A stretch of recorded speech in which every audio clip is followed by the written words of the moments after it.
یه روز خسته کننده و بدون هیچ اتفاق هیجان انگیزی رو تصور کن. البته تو ایران که بعیده، ولی اگه هیجان زندگی تو ایران برات کمه، نیاز داری به فیلمایی که کلی هیجان زدت میکنن و پر از اکشن و ماجراجویی ان. سلام، اینجا موویو پلاسه و به معرفی 10 تا از بهترین فیلمای اکشن خوش اومدید.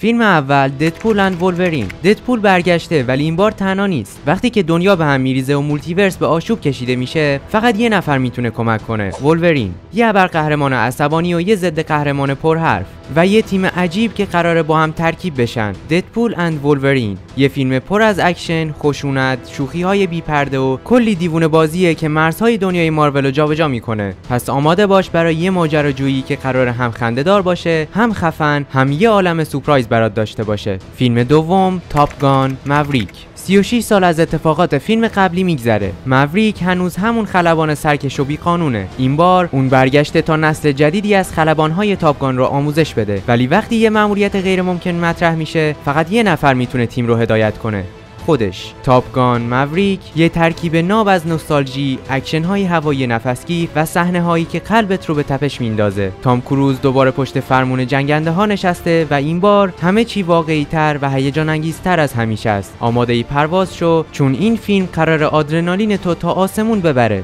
فیلم سوم The Bourne Ultimatum. جیسون بورن برگشته و این بار فقط یه هدف داره، پیدا کردن حقیقت. گذشته‌اش هنوز براش مثل یه معماست، ولی سازمان‌های مختلف نمیخوان بذارن زنده بمونه. تعقیب و گریزهای دیوونه‌وار، مبارزات مرگبار و یه توطئه پیچیده که هر لحظه ممکنه بورن رو به دام بندازه. The Bourne Ultimatum یه اکشن هیجان انگیز که از لحظه اول سرعتش رو کم نمیکنه و تا آخرین ثانیه نفستو تو سینه حبس نگه میداره. اگه دنبال یه فیلم جاسوسی پرتنش با صحنه‌های اکشن خفن هستی، این فیلمو از دست نده. فیلم چهارم بلید رانر 2049. یه دنیای تاریک، آینده‌ای که انسان‌ها و ربات‌های هوشمند کنار هم زندگی میکنن، ولی یه راز میتونه همه چیزو تغییر بده. افسر کی، یه بلید رانر جدید، مأموریت داره که حقیقتو کشف کنه، اما این راز ممکنه دنیا رو با آشوب بکشه. فیلم بلید رانر 2049 یه فیلم علمی تخیلی عمیق و خیره کننده است که تو رو به یه دنیای سایبرپانکی با جلوه‌های بصری بی‌نظیر و یه داستان پر رمز و راز میبره. اگه عاشق فیلم‌های علمی تخیلی هوشمند و فضاسازی‌های خفن هستی، این فیلمو از دست نده.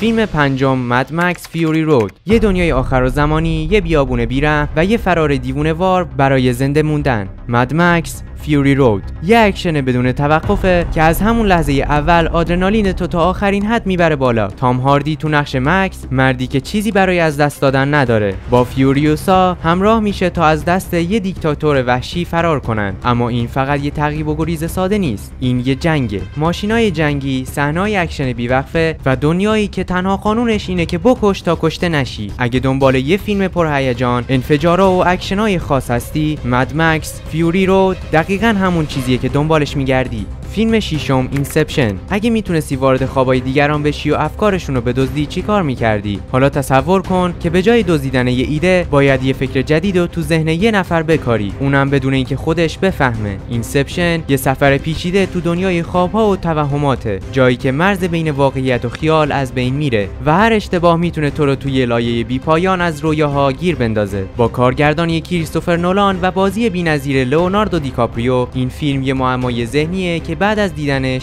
ساعت‌ها بهش فکر می‌کنی. آماده‌ای که توی رویاهات گم بشی؟ فیلم هفتم د گورج. عشق، اکشن و یه داستان پیچیده که مغزتو منفجر می‌کنه. د گورج یه فیلم هیجان انگیز که ترکیب کاملی از ژانر عاشقانه و اکشنه، ولی به روش خودش. مایلز تلر و آنیا تیلور جوی توی یه ماجرای خطرناک و عجیب گیر افتادن، جایی که هر چیز ممکنه واقعی باشه یا شاید هم نباشه. اگه طرفدار فیلم‌های پر از هیجان و اکشن‌های خفن و داستان‌های غیرمنتظره هستی که تا لحظه آخر نمیتونی حدس بزنی چی میشه، پس این یکی رو از دست نده. فیلم هشتم بک این اکشن. وقتی جیمی فاکس و کامرون دیاز دوباره کنار هم باشن، یعنی قراره یه ماجراجویی دیوونه‌وار ببینیم. بعد از سالها دوری از سینما، کامرون دیاز توی بک این اکشن با یه فیلم اکشن کمدی برمیگرده که همه چی داره: تعقیب و گریز، تیراندازی، توطئه‌های مرموز و کلی لحظه‌های خنده‌دار. این فیلم یه ترکیب خفن از اکشن و کمدیه که قراره پر از سورپرایز باشه. اگه دلت برای فیلم‌های اکشن قدیمی با حال و هوای مأموریت‌های مخفی و تعقیب و گریز هیجان انگیز تنگ شده، پس آماده شو که بک این اکشن قراره یه تجربه ناب برات بسازه. فیلم نهم کلینر. یه برج شیشه‌ای، صدها گروگان و یه تهدید مرگبار. جوی لاک، یه سرباز سابق که حالا توی تمیزکاری آسمون خراشا کار میکنه، ناخواسته وسط یه حمله تروریستی گیر میفته. حالا اون تنها کسیه که میتونه جلوی این بحران رو بگیره، ولی بدون سلاح، بدون کمک و فقط با مهارت‌هایی که از گذشته‌اش باقی مونده. فیلم کلینر یه اکشن خالصه با صحنه‌ای که نفستو تو سینه حبس میکنن. اگه طرفدار فیلم‌های پرهیجان و نفسگیر مثل دای هارد هستی، پس آماده شو که قراره این یکی ضربان قلبتو بالا ببره. فیلم دهم بورلی هیلز کاپ اکسل اف. اکسل فولی برگشته و مثل همیشه دردسرم با خودش آورده. وقتی پای پلیس دیوونه دیترویت به بورلی هیلز باز میشه، یعنی قراره یه ماجراجویی پر از اکشن، تعقیب و گریز و طنز ببینیم. بعد از سالها ادی مورفی دوباره تو نقش اکسل فولی ظاهر شده تا یه پرونده خطرناک رو حل کنه، ولی مثل همیشه راه خودشو میره، قانونا رو نادیده میگیره و همه چی رو به هم میریزه. اگه دلت برای اکشنای کمدی کلاسیک تنگ شده، بورلی هیلز کاپ اکسل اف دقیقاً همون چیزیه که لازمه ببینی. شما چه فیلمی رو پیشنهاد میکنید؟ حتما توی کامنت ها برامون بنویسید و اگه از ویدیو خوشتون اومد حتما لایکش کنید. خب رفقا، اینم از 10 تا فیلم اکشن فوق العاده که واقعا هیجان زدتون میکنن. ممنون که تا اینجای ویدیو همراه ما بودید و تا ویدیوهای بعدی سالم، خوشحال و پیروز باشید. بدرود.